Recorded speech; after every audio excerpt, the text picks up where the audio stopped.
You're welcome back to Business Morning. At the National Economic Council retreat that was chaired by President Muhammadu Buhari, a number of issues were raised at that meeting.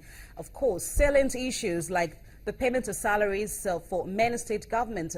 We have about 27 of them not been able to pay salaries at this point in time. Of course, revenue generation is still a major challenge for these states, and many of them are beginning to look inward very closely as to how they can increase their internally generated revenues. Not many have been able to meet up with the mark and the set objectives for the various administrations. So we've been joined on the program at this point in time by an economist and investment banker, Mr. Tilewa Adebajo, as we discuss these issues and more. Thank you so much, Mr. Adebajo, for your time. Good morning and happy Easter. Happy Easter to you. I'm sure you followed through with the National Economic Council meeting. Let's look generally, first of all.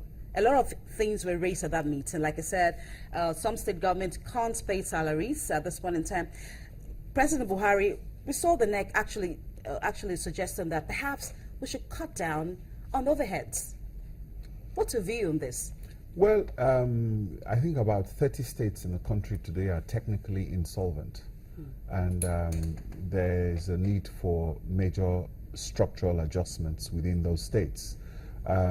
If you have put out some very ambitious programs and you're trying to fund those programs and your income can no longer meet your expenditure, then of course you need to be able to cut back on a lot of expenses. And a lot of these state governments have to cut down the size of that government to be able to have a more efficient terms of fiscal policies that can drive the realities that they meet on the ground today. But how do you think they can meet that? Because if you look at the fact that they're not getting enough monthly revenues from the government in terms of the disbursement, the monthly allocation from the Federation Accounts Allocation Committee, how much do you think they can get inward, especially for the short term, until they're able to adjust and get back on the feet and be as they used to be? Well, let us take a look at the genesis of this problem. You'll find out that at a point in time where oil prices were close to $100 and over $100 a barrel, a lot of these governors thought this was something that was going to last forever, and they increased the size of their governments and they went on massive social programs, or you might call that, and invariably this was not sustainable. At the point in time where we had close to $18 billion in the excess crude account, there was a lot of controversy about the Sovereign Wealth Fund, and a lot of governors did not allow for this money in the excess crude to be transferred to the Sovereign Wealth Fund to be able to save for a rainy day. A lot of these governors were also they were so much opposed to this money being saved that they went to court. And we have a court case with the Sovereign Wealth Fund. If these governors had allowed some of this money to be saved within the Sovereign Wealth Fund, now that you have a rainy day, they can now have gone towards that area to do that. So that's the first lesson we must learn. We must save for a rainy day, and we must make sure that the Sovereign Wealth Fund is properly funded so that if this happens again, we can have somewhere we can go to do that. So that's the first lesson. The second lesson most of these governors have to learn is that it's time to look internally, because when the going was good, everybody just went to Abuja every month to collect some money. A lot of these states, if you take a look at the economic profiles in terms of their natural resources, their mineral resources, a lot of them are viable. Some of these states can actually support a lot of the agricultural programs that we have, because the federal government, for instance, does not have land.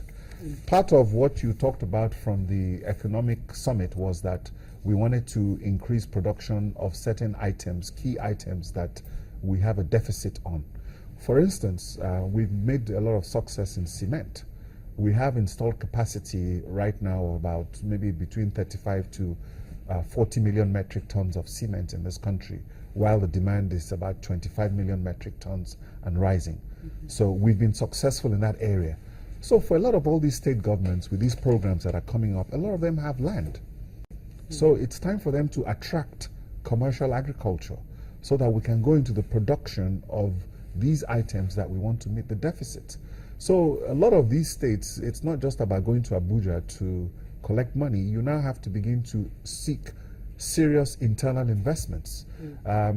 Two states, for instance, Lagos State and Ogun State, for instance, I know have set up a one-stop investment shop whereby you can go there and you go to one office, and if you need anything in that state, land and all the permits you need, they can give it to you so that you can do that.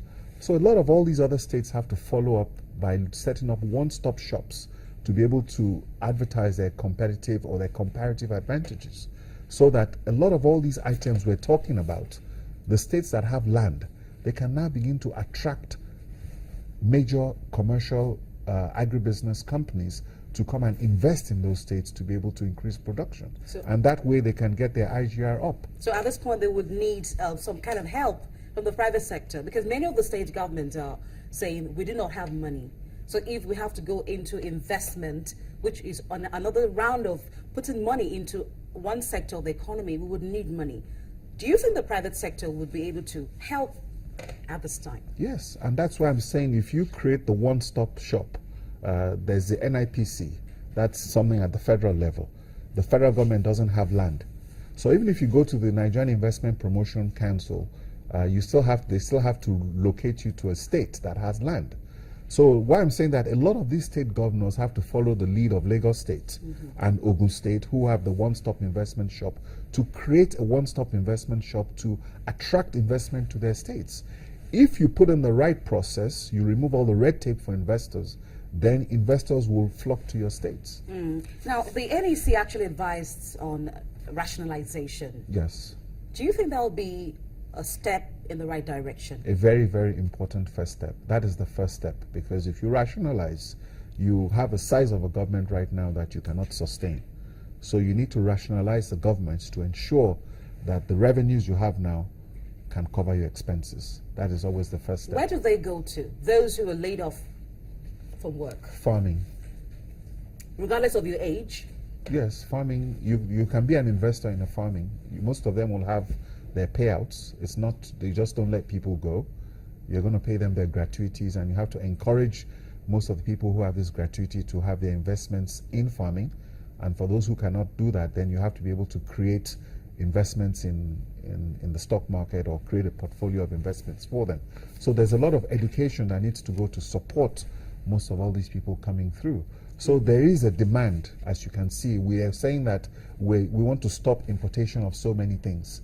If you take a look at palm oil and tomato paste, do you know what the gap is between what we're producing locally and what we're importing? It's going to take a lot of production. A lot of hectares have to go under coverage for us to be able to meet this demand. And we need to begin to channel resources into agribusiness. Agribusiness. No, you talked about the stock market, and the importance of stimulating the economy was raised at that meeting. But unfortunately, the president said that the stock market has not really recovered from the 2008-2009 global meltdown. How do you think state governments can actually tap, because they have to raise money, and the stock market at this point in time is not what it used to be? It's not what it used to be, but whatever it is, the subnationals and the sovereigns have good quality ratings, and they have the incentives of the fact that a lot of the incentives are attached to buying government bonds. So government bonds are still very attractive. So if the state government should put up some viable programs and it can package itself properly, there's no reason why it will not find investment in the stock market. It's not very difficult for them to, because those are risk-free instruments and are still very highly desirable. Now, some of the states are hugely indebted to banks. There was actually a particular story that a state government got a monthly allocation of 6 million naira. By the time you deduct the loans you got from the banks and all the deductibles, 6 million naira was what the state was said to have gotten for that particular month. But how do you think they can handle this? Because the banks will still need to fund some of the bankable projects, if any. Well, the problem, like I said, is an issue of restructuring.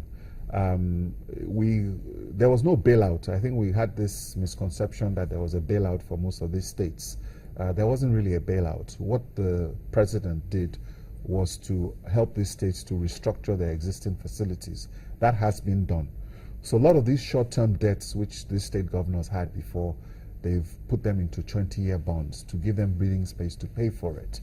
But if a state government wants to raise money for a specific project, which is self-liquidating, and I think the cash flows are clear as to how these projects will be paid back, I don't think that you would have a problem if you have bankable projects in the states. Now, earlier on, you talked about state governments having to share the sovereign wealth funds, taking the government to court and saying, no, we need to share this money. Now, what lessons do you think we can learn from this, what I call fiscal foresight, in order not to repeat the mistakes of Well, the I past? think we need to simplify this. There's the way you run a state government is not different from the way you run a successful business or you run your private household. You always have to save for a rainy day. Because you're a state government doesn't mean you have to have a recklessness or irresponsibility in the way you run your household. If you do that, it's not sustainable. So I think the lesson we all have to learn is the fact that we have to save for a rainy day, and we need to strengthen that sovereign wealth fund. And no matter how tight things might seem, we need to build up those reserves, because other countries, like you've seen the United Arab Emirates, Saudi Arabia, all those countries that have oil have sovereign wealth funds that are keeping them going, even though the prices of oil are now at $40 a barrel. Okay, thank you so much, Tiliwa Adibajo, economist and investment banker. Thank you so much for your thoughts on Business Morning. Thank you very much.